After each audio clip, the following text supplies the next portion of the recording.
All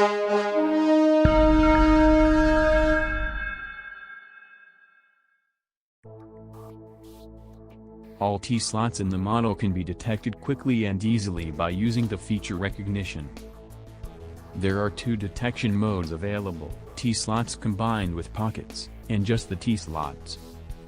These features include all geometry information for the programming. The recognized features are displayed to the user in the feature list. To machine the neck of slots, a pocket milling job can be applied to the same feature type, before the actual T-slot milling. For this, the user simply creates a pocket milling job on the T-slot feature.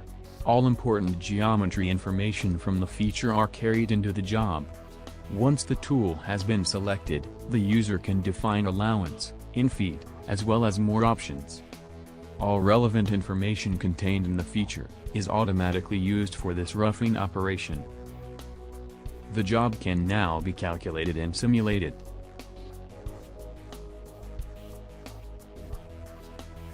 The feature information is also carried into the strategy T-slot milling. So, T-slots can be programmed with just a few clicks. A collision check against the 3D model ensures safe processing. For various component situations, hyperMILL offers several infeed strategies, as well as a variety of approach and retract macros. A special feature of the T-slot strategy is the possibility of using a freely defined tooltip geometry. This means, a freely defined cutting geometry can additionally be used for the collision check. For example, when using special tools.